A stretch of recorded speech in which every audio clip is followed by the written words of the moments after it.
প্রিয় দর্শক, আজকের ভিডিওতে আমরা এমন এক জিন বা ভূতের কথা জানব যে নবী করিম সাল্লাল্লাহু আলাইহি ওয়াসাল্লামের মুখের উপরে থুথু নিক্ষেপ করেছিল। নাউযুবিল্লাহি মিন যালিক। অতঃপর তার শেষ পরিণতি কি হয়েছিল?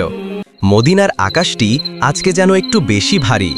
আধো অন্ধকার ভোরের বেলায় যখন পুরো মদিনা ঘুমিয়ে আছে, তখন নবী করিম সাল্লাল্লাহু আলাইহি ওয়াসাল্লাম ঘুম থেকে উঠে গেলেন।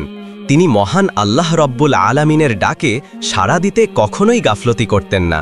তিনি ঘুম থেকে উঠে ঘর থেকে বের হয়ে গেলেন অজু করার জন্য। উত্তম রূপে অজু করে তিনি দাঁড়িয়ে গেলেন তাহাজ্জুদের জায়নামাজের উপরে, তার সৃষ্টিকর্তার ডাকে সাড়া দিতে। চারপাশে শুনসান নীরবতা, আর নবী করিম সাল্লাল্লাহু আলাইহি ওয়াসাল্লাম শুধু একাই জায়নামাজের উপরে দাঁড়িয়ে আল্লাহর কাছে কান্না করছেন তার উম্মতের জন্য। আল্লাহ যেন তার উম্মতকে ক্ষমা করে দেন, তার উম্মত যেন জাহান্নামে না যায়। এরপরে দীর্ঘ সময় এবাদতরত অবস্থায় থাকার পরে মসজিদে নববী থেকে বিলাল রাদিয়াল্লাহু তাআলা আনহুর কণ্ঠে ফজরের আজান ভেসে আসলো। আজান শুনে যখনই তিনি তাহাজ্জুদ নামাজ থেকে ফারেগ হলেন, পিছন ফিরে দেখলেন তার প্রিয়তমা স্ত্রী হযরত আয়েশা রাদিয়াল্লাহু তাআলা আনহাও তার পিছনে নামাজ পড়ছিলেন। তিনিও তাহাজ্জুদের নামাজ আদায় করছিলেন। এটা দেখে তিনি অত্যন্ত খুশি হয়ে গেলেন এবং মহান আল্লাহ রব্বুল আলামিনের কাছে দোয়া করলেন, ইয়া রব্বাল আলামিন, আমার আয়েশাকে আপনি উত্তম প্রতিদান দান করুন। তখন আয়েশা রাদিয়াল্লাহু তাআলা আনহা হঠাৎ করে লক্ষ্য করলেন নবী করিম সাল্লাল্লাহু আলাইহি ওয়াসাল্লামের পা ফুলে আছে। তখন তিনি জিজ্ঞাসা করলেন, ইয়া রাসূলুল্লাহ, আপনার পা তো ফুলে আছে। মহান আল্লাহ রব্বুল আলামিন তো আপনার আগে এবং পরে সমস্ত গুনাহ মাফ করে দিয়েছেন, কারণ আপনি আল্লাহর রাসূল। তা সত্ত্বেও এত কষ্ট করছেন কেন? ফাতেমা রাদিয়াল্লাহু তাআলা আনহার কথা শুনে নবী করিম সাল্লাল্লাহু আলাইহি ওয়াসাল্লাম একটু মুচকি হাসলেন এবং বললেন, হে আয়েশা, আমি কি আল্লাহর একজন শুকরগুজার বান্দা হব না? তিনি বিশ্বজাহানকে সৃষ্টি করেছেন এবং আমাকেও সৃষ্টি করেছেন। আমি কি তার কৃতজ্ঞতা জ্ঞাপন করব না? হে আয়েশা, ফজরের আজান দিয়েছে তো, বেশিক্ষণ হয়নি। তুমি এক কাজ করো, আবু জাহম আমাকে যেই চাদরটি হাদিয়া দিয়েছে সে চাদরটি আমাকে এনে দাও। মসজিদে সবাই আমার জন্য অপেক্ষা করছেন। নিশ্চয়ই এরপরে নবীজি সেই চাদরটি গায়ে দিয়ে চলে গেলেন মসজিদে নববীতে নামাজ পড়ানোর উদ্দেশ্যে। চাদরটি আবু জাহাম সামদেশ থেকে আমদানি করেছিল। তা দেখতে অনেক সুন্দর ছিল, তাতে নকি করা ছিল। অনেক বর্ণনায় পাওয়া যায় চাদরটি লাল রঙের ছিল। হাঁটার সময় নবী করিম সাল্লাল্লাহু আলাইহি ওয়াসাল্লাম কখনো তার দৃষ্টি উঁচু করে হাঁটতেন না। তিনি মধ্যম পন্থায় দৃষ্টি রাখতেন, যেন কারো সাথে ধাক্কাও না খান এবং মাটিতে কিছু থাকার কারণে তিনি হোঁচট খেয়ে নাও পড়ে যান। মসজিদে নববীতে গিয়ে নবী করিম সাল্লাল্লাহু আলাইহি ওয়াসাল্লাম ফজরের নামাজের ইমামতি করলেন এবং সাধারণভাবেই তিনি লম্বা একটি সূরা তেলাওয়াত করলেন। নবীজির কণ্ঠে ছিল হৃদয় কারাসুর, তাতে ছিল স্নিগ্ধতার ছোঁয়া। আল্লাহ কি কুদরত! কোনো মাইক বা সাউন্ড সিস্টেমের ব্যবস্থা ছিল না। তাও মুসল্লির সংখ্যা যতই থাকুক না কেন, সামনের মুসল্লিরা পবিত্র কোরআনে কারিম বা তাকবীরের আওয়াজ যতটুকু শুনতে পেত, পিছনের মুসল্লিরাও ঠিক তেমনি ততটুকুই আওয়াজ শুনতে পেত। নামাজ শেষ করার পরে নবী করিম সাল্লাল্লাহু আলাইহি ওয়াসাল্লাম মুসল্লিদের দিকে ফিরে বসলেন এবং এক সাহাবীকে ডেকে বললেন, এই চাদরটি আবু জাহামকে দিয়ে দাও, কারণ এটি নামাজের সময় আমার ধ্যান বিচ্যুত করেছিল, আর যেই বস্তু আল্লাহর শ্রণ থেকে বিমুখ করবে আমার তা প্রয়োজন নেই। এরপরে আদিয়া মাস্তুনা আদায় করা শেষ করে মুসল্লিদেরকে তার দিকে একটু এগিয়ে বসতে বললেন এবং বললেন, হে মুসল্লিরা, আজকে আমি তোমাদেরকে হযরত সুলাইমান আলাইহিস সালাতু ওয়াসসালামের একটি ঘটনা বলবো, যা পবিত্র কোরআনে কারিমে সূরা সোয়াদে বর্ণিত রয়েছে। সাহাবীরা যখনই নবীজির মুখ থেকে কিছু শোনার সুযোগ পেতেন, তারা এগিয়ে আরও আগ্রহ করে বসতেন। তারা সকলেই একটু এগিয়ে বসল।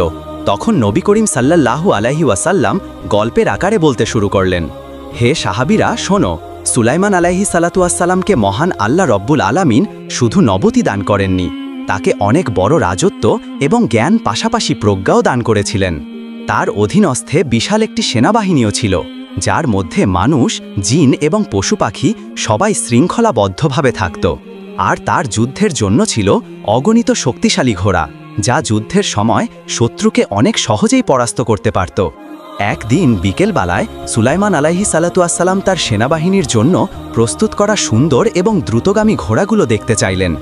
সম্ভবত তিনি কোনো যুদ্ধের প্রস্তুতি নিচ্ছিলেন। তাই খাদেমদেরকে তার আস্তাবল্য থেকে ঘোড়াগুলো আনতে বললেন। এগুলো অনেক দ্রুতগামী ঘোড়া ছিল, যা যুদ্ধের সময় ঝড়ের বেগে দৌড়াত।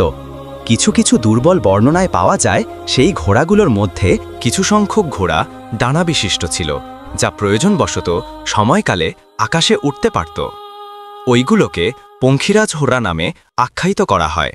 এরপরে সেই ঘোড়াগুলোকে আনা হলো। সেগুলো অনেক সৌন্দর্যমণ্ডিত ছিল এবং অত্যন্ত দিলকশ ও অসাধারণ আকর্ষণীয় ছিল। সুলাইমান আলাইহিস সালাতু ওয়াসসালাম ঘোড়াগুলোকে পরিদর্শন করতে লাগলেন। ঘোড়াগুলোকে দেখতে দেখতে তিনি এতটাই মগ্ন হয়ে গেলেন যে সূর্য অস্মিত হয়ে গেল, তিনি খবরও পেলেন না। এভাবেই বেশ খানিকটা সময় অতিবাহিত হওয়ার পরে তিনি বুঝতে পারলেন সেদিনকার আসরের সময়ের এবাদত তিনি এখনও আদায় করেননি। তিনি তখন অত্যন্ত মর্মাহত হলেন এবং দুঃখ প্রকাশ করলেন এবং অস্ত্রসিক্ত ভেজা চোখে বলতে লাগলেন, এই ঘোড়াগুলোকে আমি ভালোবাসি শুধু মহান আল্লাহ রব্বুল আলামিনের জন্য, কারণ এগুলো জিহাদের কাজে লাগত এবং জিহাদ শুধু স্রষ্টার সন্তুষ্টির জন্য। তবে ঘোড়াগুলোর প্রতি মনোযোগের কারণে যেহেতু আমি আসরের এবাদতই ভুলে গিয়েছি, সেহেতু এই ভালোবাসা কখনোই গ্রহণযোগ্য হবে না। তখন তিনি আর বিলম্ব করলেন না, সাথে সাথেই পদক্ষেপ নিলেন এবং তিনি তার খাদেমদেরকে ঘোড়াগুলো পুনরায় আবার তার কাছে আনতে বললেন। অতপর ঘোড়াগুলোকে যখন আনা হলো, তখন সেগুলোকে মহান আল্লাহ রব্বুল আলামিনের দরবারে তিনি কোরবানি করে দিলেন। পবিত্র কোরআনে কারিমের বর্ণনায় পাওয়া যায়, তিনি সেই ঘোড়াগুলোর পায়ের রগ এবং গলা কেটে দিলেন। সেগুলোকে কোরবানি করার পরে তিনি মহান আল্লাহ রব্বুল আলামিনের দরবারে দুহাত তুলে দোয়া করতে লাগলেন এবং বললেন, ইয়া রব্বুল আলামিন, আপনি আমাকে ক্ষমা করে দিন এবং আমাকে এমন রাজত্ব দান করুন যা আমার পরবর্তীতে কারোর জন্য প্রযোজ্য না হয়, এবং আপনি বড়ই দানশীল। সাহাবায়ে একরাম নবী করিম সাল্লাল্লাহু আলাইহি ওয়াসাল্লামের মুখে এত সুন্দর এবং শিক্ষণীয় একটি ঘটনা শুনতে পেরে তারা অনেক সৌভাগ্যবান মনে করলেন নিজেদেরকে। তাদের অন্তরে পুলকিত অনুভব করলেন। অবশেষে তিনি দৈনন্দিন আমল শেষ করে মসজিদ থেকে বের হয়ে গেলেন। অন্যদিকে পথিমধ্যেই কিছু সাহাবীগণ একত্রিত হয়ে আলোচনা করছিলেন। একজন বলতে লাগল, দেখেছ আমরা কত ভাগ্যবান, নবীজির মুখে পবিত্র কোরআনে কারিমের ঘটনাবলী আমরা শুনতে পাচ্ছি। নবী ও রাসূলগণের শান মান এবং মর্যাদা কত উচ্চ মানের হয়, আর আমরা তেমনি একজন নবী ও রাসূলের কাছে রয়েছি। তার কথা শেষ হতে না হতেই পাশের থেকে একজন তার কথায় সম্মতি প্রকাশ করে বললেন, হ্যাঁ, আপনি ঠিকই বলেছেন। যেমন হজরত ইব্রাহিম আলাইহিস সালাতু ওয়াসসালামকে মহান আল্লাহ রব্বুল আলামিন খলিল হিসাবে গ্রহণ করেছেন এবং মুসা আলাইহিস সালাতু ওয়াসসালাম মহান আল্লাহ রব্বুল আলামিনের সাথে সরাসরি কথা বলেছেন, যার কারণে তাকে কালিমুল্লাহ বলা হয়, এবং হজরত ঈসা আলাইহিস সালাতু ওয়াসসালামকে মহান আল্লাহ রব্বুল আলামিন পিতা ছাড়াই জন্ম দিয়েছেন, যার কারণে তাকে রুহুল্লাহ বলা হয়। এদিকে তাদের কথোপকথন অবস্থাতেই নবী করিম সাল্লাল্লাহু আলাইহি ওয়াসাল্লাম ইতিমধ্যেই সেখানে উপস্থিত হয়ে গিয়েছিলেন। অতপর তাদের উদ্দেশ্য করে বলতে লাগলেন, হে আমার সাহাবীগণ, শোনো, তোমরা যা বলেছ তা একদমই ঠিক আছে। হজরত ইব্রাহিম আলাইহিস সালাতু ওয়াসসালাম খলিলুল্লাহ অর্থাৎ আল্লাহ তাআলার প্রিয় বন্ধু, এবং হজরত মুসা আলাইহিস সালাতু ওয়াসসালাম কালিমুল্লাহ অর্থাৎ আল্লাহ রব্বুল আলামিন তার সাথে সরাসরি কথা বলেছেন, এবং হজরত ঈসা আলাইহিস সালাতু ওয়াসসালাম রুহুল্লাহ অর্থাৎ আল্লাহ তাআলার বিশেষ রূহ, কোনো পিতা ছাড়াই তার জন্য বরাদ্দ করা হয়েছে। কিন্তু মনে রাখবে, মহান আল্লাহ রব্বুল আলামিন আমাকে হাবিবুল্লাহ হিসাবে গ্রহণ করেছেন, কিন্তু এই ক্ষেত্রে আমি অহংকার করি না। এরপরে সামান্য কিছু কথোপকথন করে নবী করিম সাল্লাল্লাহু আলাইহি ওয়াসাল্লাম সেখান থেকে চলে গেলেন। নবীজি যাওয়ার পরে সাহাবায়ে একরাম নিজেদের মধ্যে আলোচনা শুরু করলেন, এবং একজন বেদুইন, যার আরবি সাহিত্য সম্পর্কে ধারণা কম ছিল, সে বলতে লাগল, আচ্ছা, খলিল মানেও তো বন্ধু এবং হাবিব মানেও তো বন্ধু, তাহলে এই দুটোর মধ্যে পার্থক্য কি? তার এই কথাটি উপস্থিত ব্যক্তিবর্গের মধ্যে একটি কৌতূহল জাগিয়ে তুলল। কিছুক্ষণ পরেই একজন বিজ্ঞ ব্যক্তি বলে উঠলেন, শোনো, বিষয়টি আমি তোমাদেরকে উদাহরণ দিয়েই বলছি। মনে করো তুমি আমার খলিল অর্থাৎ বন্ধু। এই ক্ষেত্রে আমি তোমাকে যতটা ভালোবাসি তুমি আমাকে তার থেকে বেশি ভালোবাসো, কিন্তু যদি তুমি আমার হাবিব হও তাহলে তুমি আমাকে যতটুকু ভালোবাসো ঠিক ততটুকুই আমি তোমাকে ভালোবাসি। সুতরাং যেহেতু নবী করিম সাল্লাল্লাহু আলাইহি ওয়াসাল্লাম হাবিবুল্লাহ, এই ক্ষেত্রে মহান আল্লাহ রব্বুল আলামিন নবীজিকে স্বয়ং নিজেই ভালোবাসেন। যেই ভালোবাসাটি উভয় জাহানের কোনো সৃষ্টির জন্য বরাদ্দ নয়। অন্যান্য নাবী ও রাসূলগণকে যে কোনো একটি নির্দিষ্ট জাতি বা গোষ্ঠীর জন্য পাঠানো হয়েছিল, কিন্তু আমাদের নবী করিম সাল্লাল্লাহু আলাইহি ওয়াসাল্লামকে সমস্ত সৃষ্টিকুলের নবী বানিয়ে পাঠানো হয়েছে। এই ক্ষেত্রে আমরা যা দেখি এবং যা না দেখি, যেমন জিন জাতি, তারাও অন্তর্ভুক্ত। এরপরে একদিন নবী করিম সাল্লাল্লাহু আলাইহি ওয়াসাল্লাম তার কলিজার টুকরা হজরত ফাতেমা রাদিয়াল্লাহু তাআলা আনহা এর বাড়িতে গেলেন।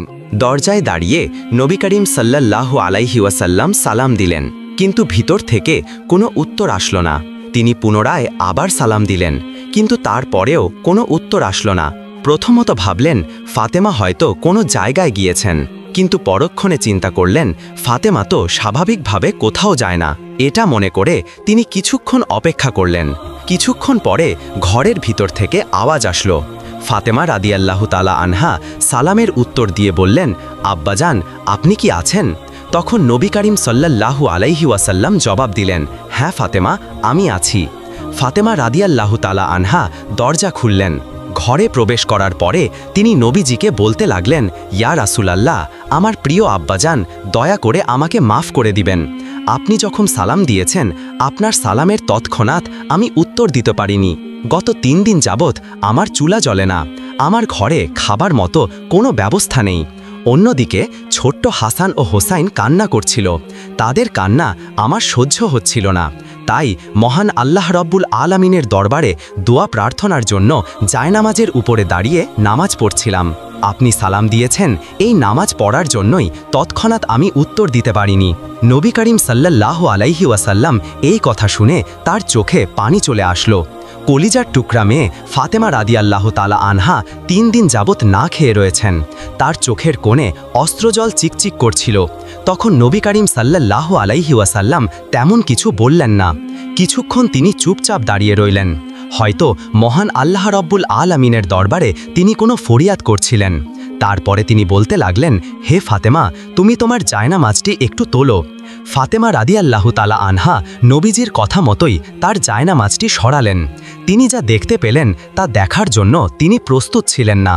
তিনি দেখতে পেলেন তার জায়নামাজের নিচে সোনা মুক্তা বিভিন্ন ধরনের জহরতের খনি রয়েছে। এত বিশাল একটি সম্পদের খনি দেখে তিনি অবাক হয়ে গেলেন এবং তা এতটাই চমকাচ্ছিল যে তার দিকে তাকানোটাই কষ্টকর হয়ে যাচ্ছিল। তখন নবী করিম সাল্লাল্লাহু আলাইহি ওয়াসাল্লাম তাকে ডেকে বললেন, হে ফাতেমা, তুমি এখান থেকে যতটুকু মন চায় নিতে পারো।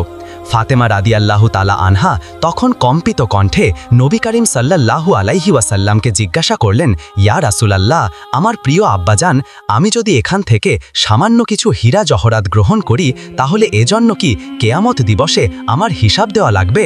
তখন নবী করিম সাল্লাল্লাহু আলাইহি ওয়াসাল্লাম একটু মুচকি হেসে উত্তর দিলেন, হ্যাঁ ফাতেমা, তুমি এখান থেকে যতটুকুই নিবে ততটুকুই কেয়ামত দিবসে তোমার হিসাব দেওয়া লাগবে। তখন ফাতেমা রাদিয়াল্লাহু তাআলা আনহা শর্ট করে জায়নামাজটি রেখে দিলেন এবং সেগুলো ঢেকে ফেললেন এবং বললেন, আমার এগুলোর প্রয়োজন নেই। আমি যেমন আছি আল্লাহর কাছে লাখো কোটি শুকরিয়া। তবে আব্বাজান, আপনার কাছে একটি আবেদন থাকবে। মহান আল্লাহর রব্বুল আলামিনের কাছে আমার জন্য একটু দোয়া করবেন, যেন তিনি আমার ধৈর্য আরও বাড়িয়ে দেন এবং আমাকে কখনোই যেন পথভ্রষ্টকারীদের অন্তর্ভুক্ত না করেন মা। ফাতেমার কথা মতোই নবী করিম সাল্লাল্লাহু আলাইহি ওয়াসাল্লাম মহান আল্লাহ রব্বুল আলামিনের কাছে প্রার্থনা করলেন। এরপরে তিনি সেখান থেকে চলে আসলেন। পথিমধ্যেই তিনি একটি মাঠের প্রান্ত দিয়ে হাঁটছিলেন। নবীজির হাঁটার মধ্যেও ছিল ভিন্ন ধরনের একটি প্রশান্তি, যা দেখলে যে কারো মন শান্ত হয়ে যেত। অন্যদিকে সেই পথের একটু দূরত্বেই গাছের ছায়ার নিচে বসেছিল একজন সাধারণ কৃষক। তার পোশাকে ছিল ধুলো মাখা, মুখে ছিল ক্লান্তির রেখা, হাতে শুকনো রুটির কয়েকটি টুকরা।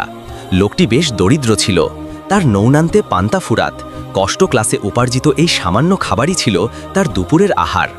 দূর থেকে সে দেখতে পেল নবী করিম সাল্লাল্লাহু আলাইহি ওয়াসাল্লাম তার দিকেই এগিয়ে আসছে। নবীজিকে দেখে তার হৃদয়ে এক অজানা আনন্দের ঢেউ উঠল।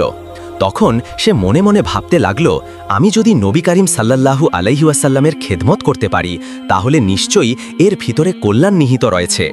কিন্তু তার মনে একটি দ্বিধা কাজ করছিল যে আমি তো অনেক গরিব, সামান্য একটু রুটি খাচ্ছি, তাও শুকনো রুটি, কোনো ভাজি বা কোনো তরকারি ছাড়া। এত শুকনো রুটি কি নবীজি খাবেন?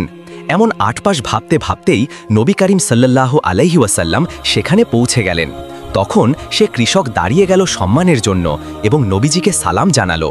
নবীজি সালামের উত্তর দিলেন। তখন সে কৃষক কাকতি স্বরে বলতে লাগলো, ইয়া রাসূলুল্লাহ, আমি গরিব মানুষ, সামান্য খাদ্য যা আমার রিজিকে আছে আমি তাই খাচ্ছি। দয়া করে আপনি আমার সাথে বসুন, গাছের ছায়ার নিচে বসে একসাথে খাবেন। জানি না আপনি এত সামান্য দাওয়াত কবুল করবেন কিনা, কিন্তু আপনি যদি আমার দাওয়াত গ্রহণ করেন তাহলে আমি নিজেকে অনেক ভাগ্যবান মনে করব। নবী করিম সাল্লাল্লাহু আলাইহি ওয়াসাল্লাম তার কথার মানে বুঝে ফেললেন। তখন তিনি একটু মুচকি হেসে বলতে লাগলেন, হে আল্লাহর বান্দা, তুমি আমাকে দাওয়াত দিয়েছ আর আমি ফিরিয়ে দিব, এটা কিভাবে সম্ভব? মনে রাখবে, মহান আল্লাহ রব্বুল আলামিন তোমার রিজকে যা দিয়েছেন সেই খাবারটি অবশ্যই আল্লাহর অশেষ রহমত এবং তার নেয়ামত, আর তার সামান্য একটি খেজুর বা শুকনো রুটি হোক না কেন। এরপরে নবী করিম সাল্লাল্লাহু আলাইহি ওয়াসাল্লাম সেই কৃষকের সাথেই গাছের ছায়ার নিচে বসে তার শুকনো রুটিগুলো খেলেন। সেই কৃষক বলেন, আমি নবী করিম সাল্লাল্লাহু আলাইহি ওয়াসাল্লামের মুখে শুকনো রুটি খাবার সময় যতটুকু আনন্দ দেখেছি, সামান্য অন্য কোনো ব্যক্তিবর্গ দামি এবং ভালো কোনো খাবার খেলেও এতটা আনন্দ আমি তাদের মুখে দেখিনি। এবং লোককথায় প্রচলিত আছে, সেই বছর নাকি ওই কৃষকের ফসলের ফলন অন্যান্য বছর থেকে আরও বেশি এবং ভালো হয়েছিল। এরপর থেকে যেদিনই সেই কৃষক ওই গাছের ছায়ার নিচে বসে শুকনো রুটি খেতেন, তখনও তিনি নবীজির মতো অনেক আগ্রহ করে খেতেন এবং মনে করতেন নবী করিম সাল্লাল্লাহু আলাইহি ওয়াসাল্লাম এখানে বসেই আমার সাথে রুটি খেয়েছিলেন এবং বলেছিলেন এই শুকনো রুটিও একটি মহান আল্লাহ রব্বুল আলামিনের বড় নেয়ামত। এরই বেশ কিছুদিন পরের ঘটনা। মদিনার আকাশটি ছিল সেদিন অনেক নীরবতা এবং স্নিগ্ধতার ছোঁয়াপূর্ণ। আকাশে ঘন তারাগুলো ঝলমল করছিল এবং চাঁদটিও বেশ উজ্জ্বলময় ছিল। তার ভিতরে একদল ইসলামী কাফেলা হালকা কদমে সেখান দিয়েই হাঁটছিল। তাদের মধ্যে ছিলেন হজরত আবদুল্লাহ ইবনে মাসুদ রাদিয়াল্লাহু তাআলা আনহু। তারা মূলত বিশ্বনবী হজরত মোহাম্মদ সাল্লাল্লাহু আলাইহি ওয়াসাল্লামের সঙ্গে দেখা করতে যাচ্ছিল। বেশ খানিকটা পথ হাঁটার পরে তারা একটি জায়গায় বিশ্রামের জন্য বসল। তখন সফর সঙ্গীদের মধ্যে থেকেই একজন বলে উঠল, হে আবদুল্লাহ ইবনে মাসুদ, আমি শুনেছি মোহাম্মদ সাল্লাল্লাহু আলাইহি ওয়াসাল্লাম বিশ্ব নবী, অর্থাৎ সমস্ত সৃষ্টিকুলের জন্যই তিনি রহমত। তাহলে কি গাছপালা, পশু পাখি, এমনকি জিন জাতির জন্যও তিনি রহমত স্বরূপ, অর্থাৎ তাদের নবী? তাহলে জিন জাতির মধ্যেও কি মুসলমান রয়েছে? তখন আবদুল্লাহ ইবনে মাসুদ রাদিয়াল্লাহু তাআলা আনহু তার কথার তৎক্ষণাৎ উত্তর দিলেন না। তিনি কিছুক্ষণ চুপচাপ থাকলেন, তারপরে উত্তর দিতে শুরু করলেন, হে আল্লাহর বান্দা শোনো, মানুষের মধ্যেও যেমন ইসলাম ধর্মী এবং বিধর্মী রয়েছে, তেমনি জিনদের মাঝেও ইসলাম ধর্মী এবং বিধর্মী রয়েছে। তাহলে শোনো, একটি ঘটনা বলি। মদিনায় আসার পূর্বে নবী করিম সাল্লাল্লাহু আলাইহি ওয়াসাল্লাম যখন মক্কায় অবস্থানরত অবস্থায় জুলুম নির্যাতন সহ্য করে তায়েফে সফর করেছিলেন, তখন তায়েফবাসীও ইসলাম প্রচার করার অপরাধে নবী করিম সাল্লাল্লাহু আলাইহি ওয়াসাল্লামকে পাথর নিক্ষেপ করে রক্তাক্ত করে। অতপর তিনি যখন তায়েফ থেকে ফিরে আসছিলেন, সেই সময় আমি নবী করিম সাল্লাল্লাহু আলাইহি ওয়াসাল্লামের সাথে সফর করছিলাম। তায়েফ থেকে ফেরার পথে রাত হয়ে গিয়েছিল। সেই রাতটি এই রাতের মতোই ছিল। আকাশে ঘন তারা ঝলমল করছিল। চাঁদটাও সেদিন বেশ আলোকময় ছিল। সফর করতে করতে যখন আমরা মক্কার কাছাকাছি ওয়াদিয়া নাখলায় পৌঁছালাম, তখন ফজরের ওয়াক্ত হয়ে গিয়েছিল। আমরা একটি গাছের নিচে বসে ফজরের নামাজ আদায় করছিলাম এবং নবী করিম সাল্লাল্লাহু আলাইহি ওয়াসাল্লামও আমাদের সঙ্গেই ছিল। তিনি তখন ফজরের নামাজের ইমামতি করলেন। প্রতিদিনের মতো সেদিনও নবী করিম সাল্লাল্লাহু আলাইহি ওয়াসাল্লাম একটি লম্বা সূরা তেলাওয়াত করছিলেন, কিন্তু অন্যান্য দিন থেকে সেই দিনের সুরটা একটু ব্যতিক্রম ছিল। মনে হচ্ছিল নবী করিম সাল্লাল্লাহু আলাইহি ওয়াসাল্লামের বুকটা কষ্টে ফেটে যাচ্ছিল, কিন্তু সুরটা অনেক মায়াবী ছিল, অনেক আকর্ষণীয় এবং দিলকশ ছিল। শব্দগুলো রাতের ঘোমটা কেটে ভিতরে ঢুকতে লাগল। প্রতিটি শব্দই যেন আকাশে একটি বার্তা প্রদান করছিল। ঘটনাক্রমে সেখান দিয়ে কিছু জিন অতিক্রম করছিল। তারা মানুষের দৃষ্টি এড়িয়ে চলাফেরা করে, কিন্তু মানুষের কথা শ্রবণ করার ক্ষমতা মহান আল্লাহ রব্বুল আলামিন তাদেরকে দিয়েছেন। তারা তখন এই ওয়াদিয়া নাখলায় নবী করিম সাল্লাল্লাহু আলাইহি ওয়াসাল্লামের কণ্ঠে পবিত্র কোরআনে কারিমের তেলাওয়াত শুনতে পেল। তারা নিজেদের মতো করে পথ চলছিল, কিন্তু এত সুন্দর নবীজির কণ্ঠে পবিত্র কোরআনে কারিমের তেলাওয়াত তাদের পা যেন থমকে দিল। তারা স্থির হয়ে গেল এবং একে অপরকে বলতে লাগল, থামো থামো, এই শব্দটি মন দিয়ে শোনো। এই যেন এক আকর্ষণীয় শব্দ। নবী করিম সাল্লাল্লাহু আলাইহি ওয়াসাল্লাম একটু থামলেন। তখনই একজন জিন বলে উঠল, আরে এটা মানুষের স্বাভাবিক কথার শব্দ, তেমন কোনো আকর্ষণীয় বিষয় নয়। তখনই নবী করিম সাল্লাল্লাহু আলাইহি ওয়াসাল্লাম পুনরায় আবার তেলাওয়াত শুরু করলেন। তিনি পড়ছিলেন আল্লাহর একত্ববাদ, দ্বীনি দাওয়াত এবং জাহান্নামের সতর্কবাণী। তখনই একজন জিন বলে উঠল, না, এটা দুনিয়ার কোনো শব্দ নয়, এটা কোনো ঐশ্বিক শব্দ। এটা এমন ডাক যা সরল পথে চালিত করে। নিশ্চয়ই এই শব্দগুলো গঠন করতে সমস্ত সৃষ্টিকুল অবশ্যই অক্ষম। তার কথায় একমত পোষণ করে আরেকজন বলে উঠল, হ্যাঁ, তুমি সত্যি বলেছ। আমরা এতদিন অনেক ধরনের কথা শুনেছি। জাদুকরী বিদ্যা, জ্যোতিষী বিদ্যা এবং কবিদের মুখেও আমরা নানা ধরনের কথা শুনেছি, কিন্তু এই সুরটা, এই কথাগুলো যেন একটু ভিন্ন ধরনের। তুমি সত্যি বলেছ, এটা কেমন যেন মনে হচ্ছে আসমান থেকে নাজিল হওয়া কোনো ঐশ্বিক বাণী। তাদের মধ্যে কারো কারো মনে কৌতূহল জাগল, আবার কারো মন শান্ত হয়ে গেল, কারো মন আবার ভেতু সন্তুষ্ট হয়ে গেল পরকালের কথা শুনে। অতপর নামাজ শেষ করে যখন নবী করিম সাল্লাল্লাহু আলাইহি ওয়াসাল্লাম এবং আমরা অল্প কিছু সংখ্যক সাহাবীগণ বিশ্রামের জন্য এবং আদিয়া মাসুনা আদায় করার জন্য বসলাম, তখনই সেই জিনগুলো নবী করিম সাল্লাল্লাহু আলাইহি ওয়াসাল্লামের কাছে এসে হাজির হলো, কিন্তু আমরা তাদেরকে দেখতে পাচ্ছিলাম না। প্রাথমিক পর্যায়ে শুধু নবী করিম সাল্লাল্লাহু আলাইহি ওয়াসাল্লাম নিজেই দেখছিলেন। তারা এসে নবীজিকে বলতে লাগল, হে সুদর্শন ও সম্মানিত ব্যক্তি, আমরা হয়তো সঠিকভাবেই আপনাকে তেমন চিনি না, কিন্তু কিছুক্ষণ পূর্বে আপনি যে বিষয়টি পাঠ করছিলেন তা আমরা অনেক মন দিয়ে শুনছিলাম। দয়া করে সেই বিষয়ে আমাদেরকে একটু বলুন। তখন নবী করিম সাল্লাল্লাহু আলাইহি ওয়াসাল্লাম তাদের উদ্দেশ্য করে বলতে লাগলেন, হে আল্লাহর সৃষ্টি জিন জাতি, শোনো, আমি হচ্ছি শেষ যুগের নবী মোহাম্মদ। আমি সবসময় মানুষকে সঠিক পথে দাওয়াত দেই, এবং তোমরা যে আওয়াজটি শুনেছ তা ছিল পবিত্র কোরআনে কারিমের তেলাওয়াত। সেটা মহান আল্লাহ রব্বুল আলামিনের পক্ষ থেকে আমার উপরে নাজিল করা হয়েছে মানুষের হেদায়েতের জন্য। তখনই একজন জিন পুলকিত কণ্ঠে বলতে লাগল, হে আল্লাহর রাসূল, আমরা ইতিপূর্বে অনেক জাদুবিদ্যা, জ্যোতিষীবিদ্যা ও অনেক কবিদের থেকেও বিভিন্ন ধরনের বাকপটুতাও শুনেছি, কিন্তু আপনার থেকে পঠিত পবিত্র কোরআনে কারিমের তেলাওয়াত একটু ভিন্ন ধরনের ছিল, অনেক আকর্ষণীয় ছিল, এটা আমাদের মন কেড়েছে। তখন নবী করিম সাল্লাল্লাহু আলাইহি ওয়াসাল্লাম তাদেরকে ইসলামের দাওয়াত দিলেন, এবং তখনই আমরা সেই জিন জাতিদেরকে দেখতে পাচ্ছিলাম। তারা ইসলাম ও নবীজির দাওয়াত গ্রহণ করে বলতে লাগল, হে আল্লাহর রাসূল, আমরা ঈমান আনলাম এবং আমরা বিশ্বাস স্থাপন করলাম আপনার ওপরে এবং মহান আল্লাহ রব্বুল আলামিনের ওপরে, এবং আমরা সাক্ষ্য দিচ্ছি ওই সমস্ত বিষয়ের সত্যতার ব্যাপারে যেগুলো আপনি আমাদেরকে জানিয়েছেন, এবং আমরা প্রতিশ্রুতি করে যাচ্ছি আমরা আমাদের জাতির মধ্যে এই ইসলামের দাওয়াত অবশ্যই ছড়িয়ে দেব। এরপরে সেই জিনজাতি সেখান থেকে চলে যায় এবং তাদের সম্প্রদায়ের সকলের মাঝেই তারা ইসলামের দাওয়াত পৌঁছে দেয়। এই ঘটনা শেষ করে তারা পুনরায় পথ চলতে শুরু করে। অন্যদিকে যখন জিনজাতি ইসলামের দাওয়াত দিচ্ছিল, তখন মানুষের মতোই কয়েকটি জিন ইসলামের বিরোধিতা করল এবং সত্যের পথ সেটি গ্রহণ করল না, এবং অনেকেই নবী করিম সাল্লাল্লাহু আলাইহি ওয়াসাল্লামের ওপরে প্রচণ্ড ক্ষিপ্ত হয়ে পড়ে। অনেকে তো নবীজির ওপরে আক্রমণও করেছিল, কিন্তু মহান আল্লাহ রব্বুল আলামিনের রহমত ও বরকতের ফলে তারা নবীজির কোনো ক্ষতি করতে পারেনি। এরই বেশ কিছুদিন পরের ঘটনা। মদিনার আকাশে স্নিগ্ধতা ছড়িয়ে পড়ল, আকাশের চাঁদ মৃদুভাবে আলো দিচ্ছিল। নবী করিম সাল্লাল্লাহু আলাইহি ওয়াসাল্লাম গভীর রাত্রে একা একাই মসজিদে নববীতে বসে ইবাদত করছিলেন। মহান আল্লাহ রব্বুল আলামিনের দিকে অন্তরটি দিয়ে তিনি গভীর ইবাদতের মগ্নে ডুবেছিলেন। নামাজ চলাকালীন সময় হঠাৎ সামনে থেকে একটি অদৃশ্য শক্তি উপস্থিত হল। নবী করিম সাল্লাল্লাহু আলাইহি ওয়াসাল্লাম সেই দিকে কোনো ভ্রুক্ষেপও করলেন না, মনে হচ্ছিল তিনি দেখতে পাননি। তখন সেই অদৃশ্য শক্তি থেকে এক ঝাপটা বাতাস এলো, তাও নবীজির কোনো ধ্যান সেদিকে গেল না। এটা ছিল একটি দুষ্টু জিন, যে ভূতের রূপে নবী করিম সাল্লাল্লাহু আলাইহি ওয়াসাল্লামের সামনে এসে উপস্থিত হল। যখন সে দেখতে পেল নবীজির ধ্যান কিছুতেই তার ইবাদত থেকে বিচ্যুত হচ্ছে না, তখন সে নবী করিম সাল্লাল্লাহু আলাইহি ওয়াসাল্লামের মুখের ওপরে থুতু নিক্ষেপ করে। নাউযুবিল্লাহি মিন যালিক। কাজটি করার সাথে সাথে পুরো দুনিয়া যেন থমকে গেল, আরশটা যেন কেঁপে উঠল, সাতটি আসমান যেন ভয়ে থরথর করে কাঁপতে লাগল।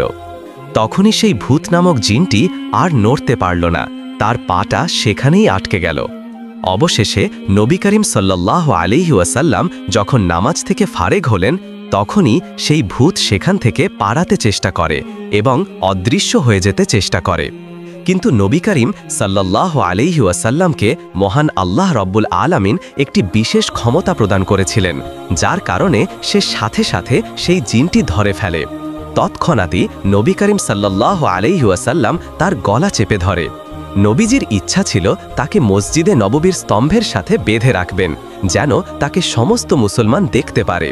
কিন্তু তৎক্ষণাৎই হজরত সুলাইমান আলাইহিসসালাতু ওয়াসসালামের সেই দোয়ার কথা মনে পড়ে যায়, যেখানে তিনি বলেছিলেন, ইয়া রব্বুল আলামিন, আপনি আমাকে ক্ষমা করে দিন এবং আমাকে এমন রাজত্ব দান করুন যা আমার পরবর্তীতে আর কাউকে প্রদান করা হবে না।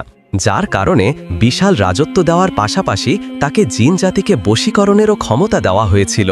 তখন তিনি বলতে লাগলেন, আল্লাহর কসম, সুলাইমান আলাইহিসসালাতু ওয়াসসালাম যদি মহান আল্লাহ রব্বুল আলামিনের কাছে প্রার্থনা না করতেন, তাহলে আজকে তোমাকে আমি মসজিদের স্তম্ভের সাথে বেঁধে রাখতাম, যেন ফজরের নামাজ আদায় করতে এসে সমস্ত মুসলমান তোমাকে দেখতে পারে এবং দিনের বেলায় মদিনার শিশুরা যেন তোমাকে নিয়ে খেলা করে। এই বলে ধিক্কার দিয়ে নবী করিম সাল্লাল্লাহু আলাইহি ওয়াসাল্লাম সেই দুষ্টু শয়তানটিকে সেখান থেকে তাড়িয়ে দেন। অতঃপর ফজরের নামাজের সময় যখন সকল মুসল্লিরা উপস্থিত হল, তখন নবী করিম সাল্লাল্লাহু আলাইহি ওয়াসাল্লাম এই বিষয়টি তাদের সকলের কাছে খুলে বললেন এবং এটিও বললেন, আমি যখন শয়তানের গলা চেপে ধরেছিলাম তখন তার জিহ্বার শীতলতা আমার হাতে অনুভব করেছিলাম। প্রিয় দর্শক, এই ঘটনাগুলো সহিহ হাদিসের বর্ণনা মতে পৃথক পৃথকভাবে ঘটেছে, কিন্তু দর্শকেরা মাধুর্যপূর্ণভাবে শ্রবণ করার স্বার্থে পর্যায়ক্রমে গল্পের আকারে বর্ণনা করা হয়েছে। মিউজিক।